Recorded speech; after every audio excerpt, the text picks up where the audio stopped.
In the yesteryears of centuries ago, in a small portion of this vast world of ours, there lived a people called the children of Israel. From them came certain men and women through whom God revealed himself to all mankind. One of these was David, king of Israel.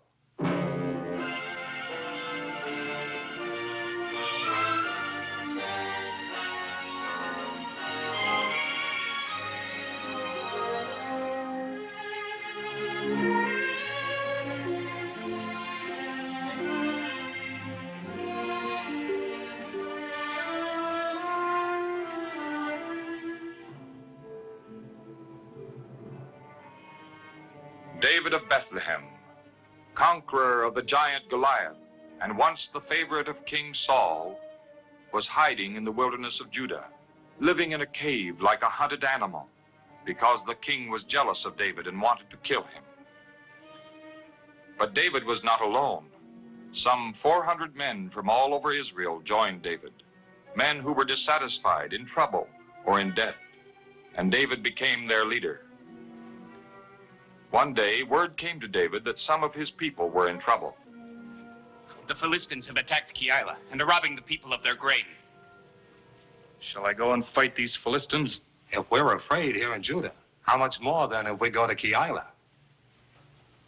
David's men were afraid to come out of their hiding place because King Saul would find out where they were. But as always, David turned to God for guidance.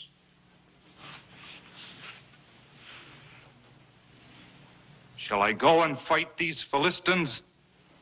Then God gave David his answer. Go down to Keilah and fight, for I will give the Philistines into your hand. Confident of what God wanted him to do, David no longer hesitated. He got ready for battle.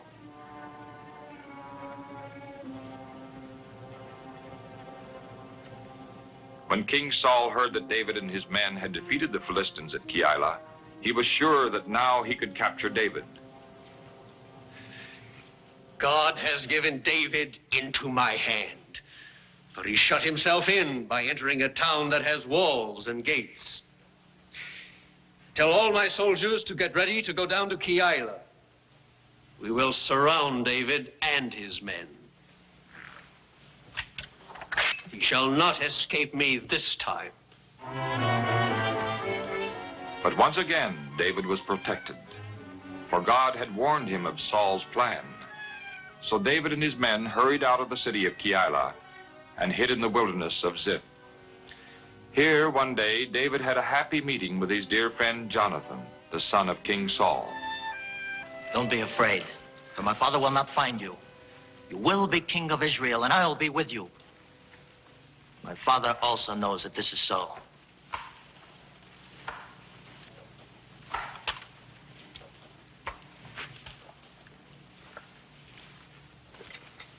If your words prove true, Jonathan, and I am king someday, then I'll keep my covenant with you. You'll always be my closest friend, and nothing shall come between us. I swear it before the Lord. So David and Jonathan renewed their vows of friendship, and though they were never to see each other again, David would always treasure the memory of this prince, who had been a loyal friend, even at the risk of his father's anger.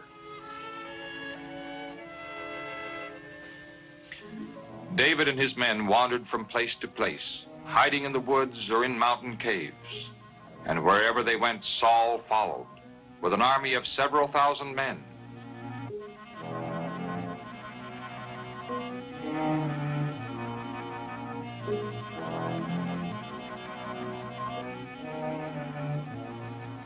One day it happened that King Saul and his army passed near a cave in the wilderness of En-Gedi, where David and his men were hiding. And Saul himself went into the cave, not knowing that farther back in the same cave was the man he was hunting.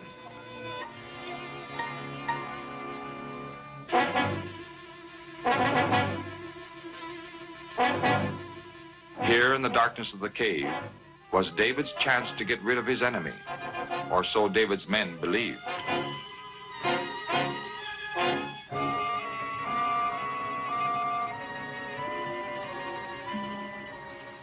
This is the day in which the Lord told you, when he said, I will turn your enemies over to you, and you can do with them what you like.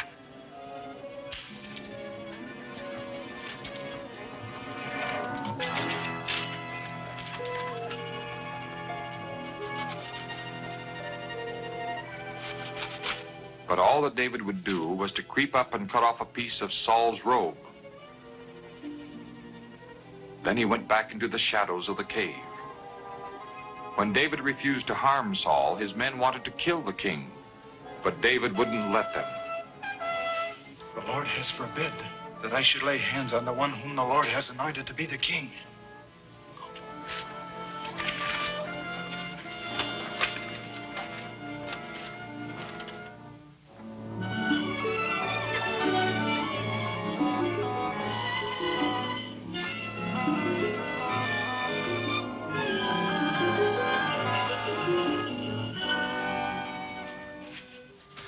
My lord, the king.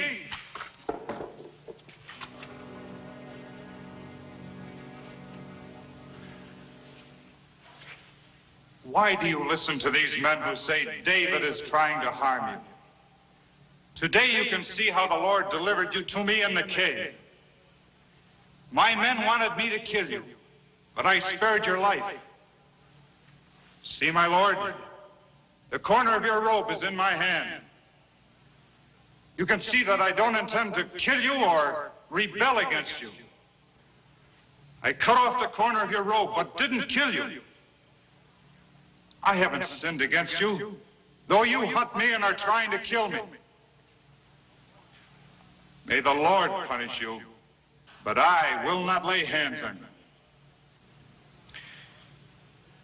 you. You are a better man than I, for you have done good, and I have repaid you with evil. May the Lord reward you for what you've done to me this day. I know you will certainly become the king, and the kingdom of Israel will become powerful under you. Once again, David's love and loyalty had softened Saul's heart. So for the time being, the repentant king forgot his jealousy and returned home with his army.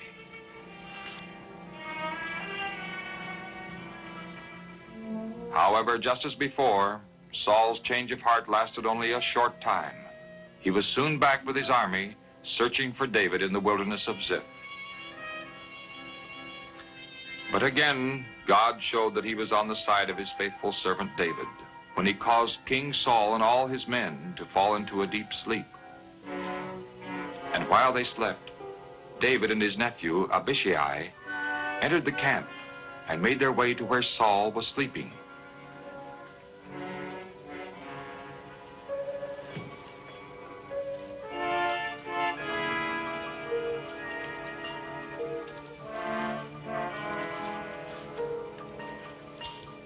God has sent your enemy to you. Let me pin him to the ground with one thrust of the spear, and I won't have to try a second time. Don't kill him. For who can harm the one whom the Lord has made king and not be punished? As the Lord lives, the Lord will punish him. The day will come when he will die a natural death or die in battle. The Lord forbid that I should lay my hand on the one whom the Lord anointed. Take his spear and his water jug and let us go.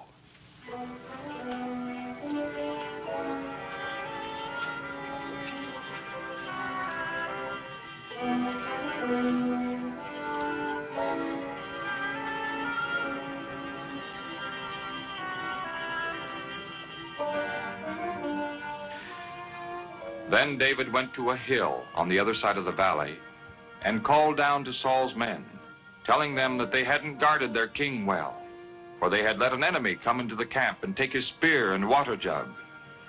When Saul awoke and heard David's voice, he realized that David had again spared his life. Once more the king felt ashamed and promised to stop trying to kill David.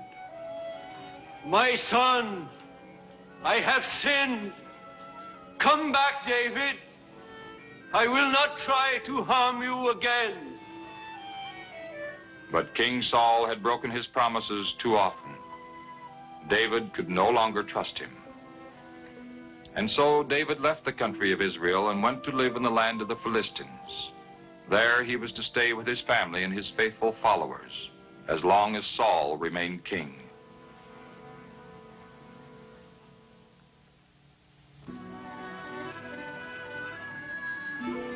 For more than a year, David stayed in the land of the Philistines.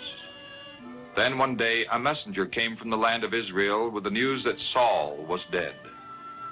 Having died on the battlefield, Saul's royal crown and armband were brought to David.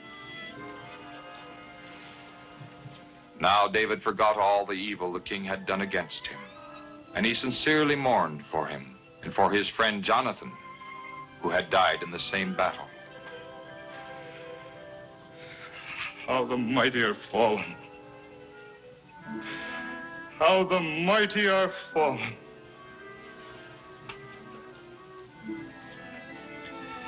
After Saul's death, David lived in Hebron. There, the elders of Judah had anointed him. But 7 years passed before all the other tribes of Israel were ready to anoint him as their king.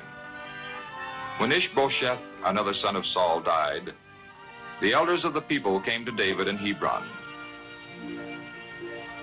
Even in the past, when Saul was our king, it was you who led Israel into battle. And the Lord told you, you shall be shepherd of my people Israel, and you shall be prince over Israel. So once more David was anointed to be king, this time over all the 12 tribes of Israel. So God's purpose in sending Samuel to anoint David many years before was now fulfilled. Now David was ruler over a great people, and God blessed him and gave him many victories over his enemies. But David remained humble and God-fearing and honored God in all things. David's love for God led him to build a new tabernacle for the Ark of the Covenant and to bring the Ark to Jerusalem. A great crowd of Israelites gathered to celebrate the moving of the Ark.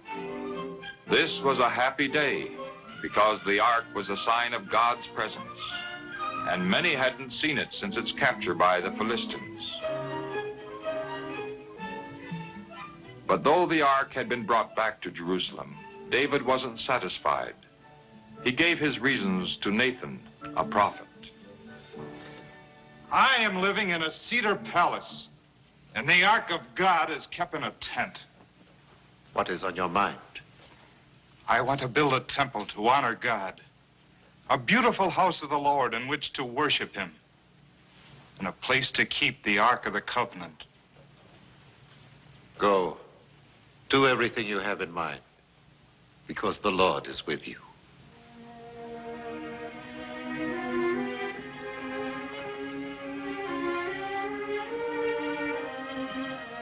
That same night, however, the Lord spoke to Nathan, revealing that not David, but David's son would have the honor of building the temple. And Nathan told David all this, and also God's wonderful promise for David's son. He shall build a house for my name, and I will make the throne of his kingdom stand forever. I will be his father, and he will be my son. If he sins, I will punish him, but I will not take my mercy away from him as I took from Saul.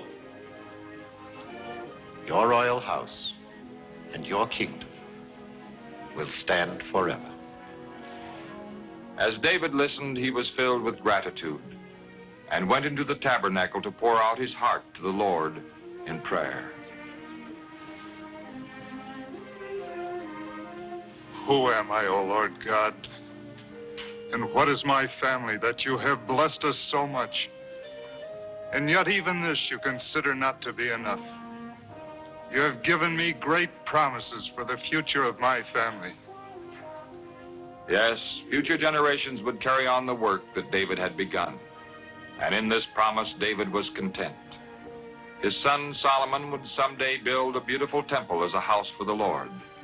And still another descendant of David, the Messiah, would one day build a more lasting structure, a spiritual temple that would last forever, God's church in the hearts of his people.